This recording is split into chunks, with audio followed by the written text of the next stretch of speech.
Hey, Andrew here for mynexttablet.com. Today with an unboxing of the new Samsung Galaxy Tab S7 FE. Let's get started.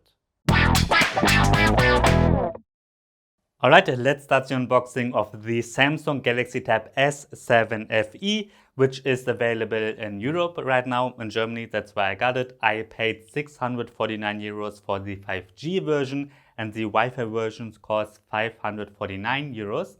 I'm not sure how much it will be in the US because it does not seem to be available yet, but I'm guessing somewhere between $500 and $600. Obviously, you should look at your local prices anyways. Alright, inside the box we've got the tablet first. Looks very similar to the Galaxy Tab S7 Plus. Then we're getting an S Pen, which looks similar to that one as well.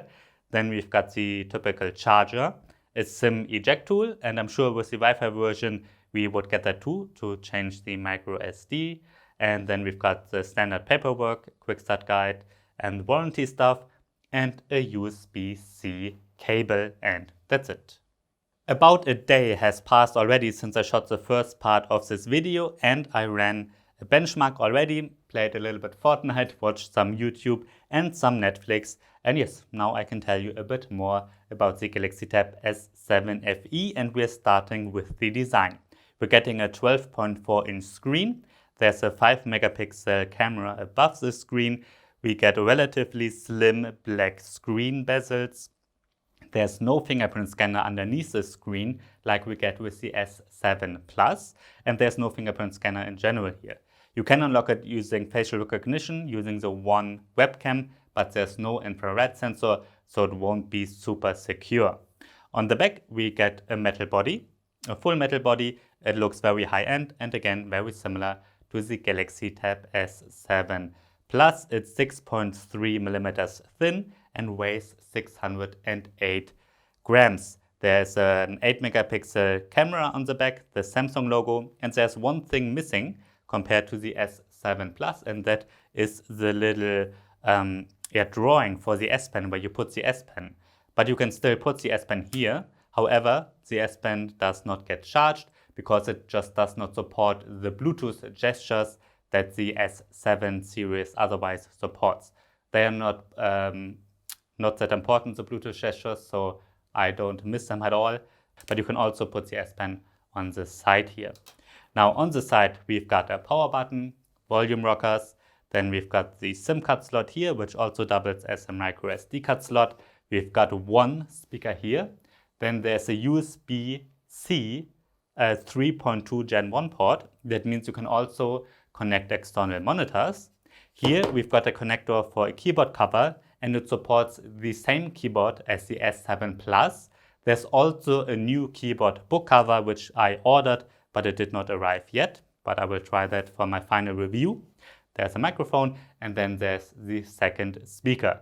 So this tablet has two speakers, which sound great, but not as good as the 4 speakers of the S7 Plus. Now let's check out the screen. This is a 12.4 inch LCD panel. So it's not an AMOLED like the S7 Plus has, but it's a pretty good LCD. It's relatively bright, colors look fine, the contrast is good, but of course not as high as on an AMOLED panel, and the same goes for the saturation. However, it is very sharp with 2560 by 1600 pixels, so text and icons, they do look very sharp, and yeah, I think it's a pretty nice display. You can watch Netflix with HD resolution. It does have a wideband level of L1, not all tablets do, but you can't watch it with HDR because that seems to be possible with AMOLED screens only. Now, the S7 FE does support the S Pen. Like I said, it is included, and the S Pen looks very, very, very similar, if not identical, to the S Pen of the Galaxy Tab S7 and S7 Plus. This is the S7 and S7 Plus S Pen. This is the S7 FE, and it seems to be exactly the same. It is included, so you don't have to pay extra, and it is very well supported on the software side.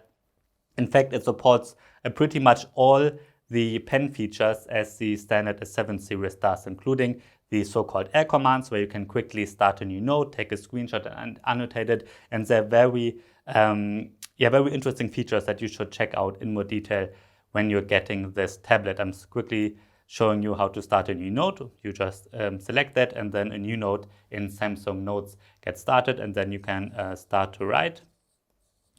And there are some additional interesting features. For instance, you can adjust the transparency of this note, which is always useful, for example, when you're watching a lecture and you want to take notes for your lecture, which you might do with homeschooling and so on right now.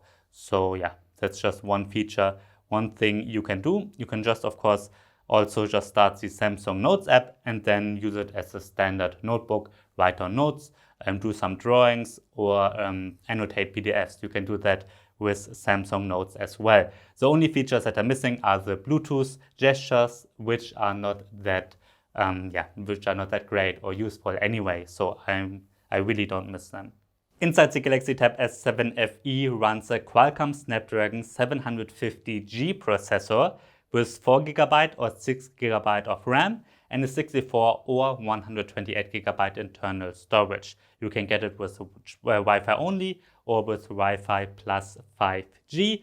I've got the version with 4GB RAM and 64GB storage because this is the only version that's available in Germany at the moment. You can see my Geekbench 5 comparison, which is very, very interesting. Of course, it's much weaker than the Galaxy Tab S7 Plus because the Snapdragon 750G is an upper mid-range processor.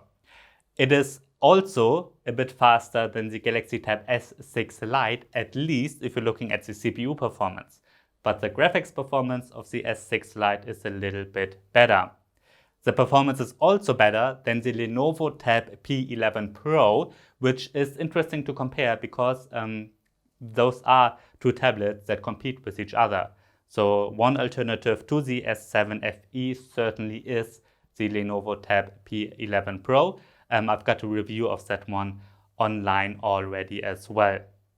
I did play Fortnite with this tablet already, and as you can see, it runs fine. You can play it with settings at medium, graphics settings set to medium, and the 3D resolution, I have it here for 100%. I did see some little stuttering, so it might be better to set the 3D resolution to 75% or so, but it is a decent Fortnite tablet. You can play it, certainly, as you can see here, but of course not with high settings. Like on the S7 Plus, you can play it with epic graphic settings, which you can't even choose here.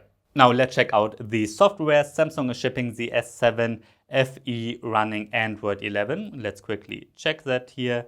Software information, and there we go, Android 11. And on top runs the One UI in version 3.1. That's the own interface from Samsung, which customizes Android quite a bit. Everything looks a bit different than standard vanilla Android.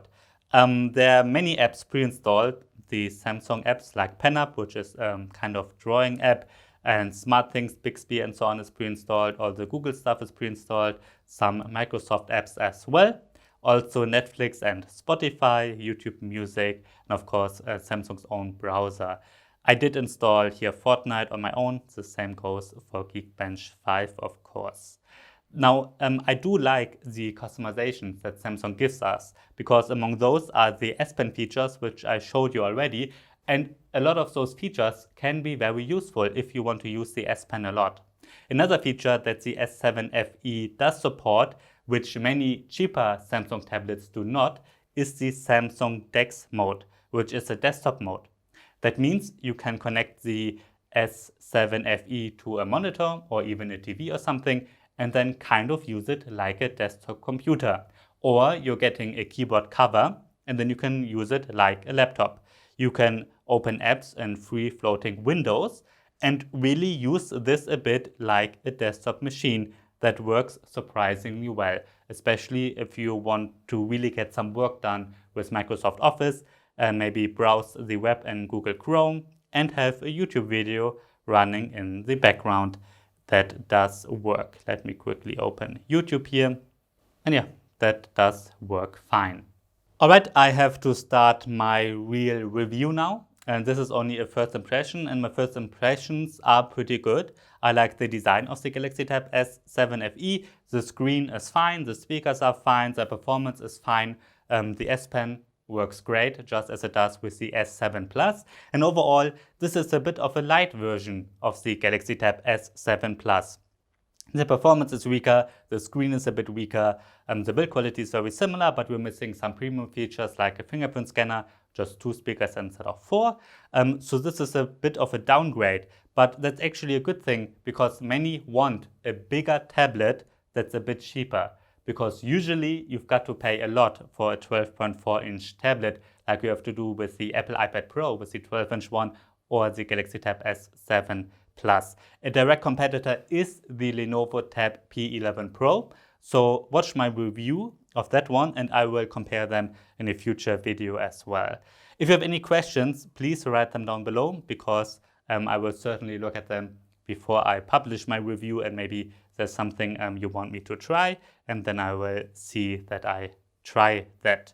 Alright, so first impressions are pretty good, but of course you have to compare prices since the S7 Plus is out for almost a year already. There might be some deals and so on, so you really should compare prices. And again, also compare them a bit with the Lenovo Tab P11 Pro. Alright, that's my unboxing of the Samsung Galaxy Tab S7 FE. Subscribe to this channel because I've got lots more videos lined up. For instance, comparisons between Samsung's and Lenovo's and Apple tablets, as well as reviews of the new Amazon Fire HD 10 generation, the Galaxy Tab A7 Lite, and of course, the new Asus Chromebook detachable tablet. I'm NJ from mynexttablet.com. Thanks for watching and see you next time.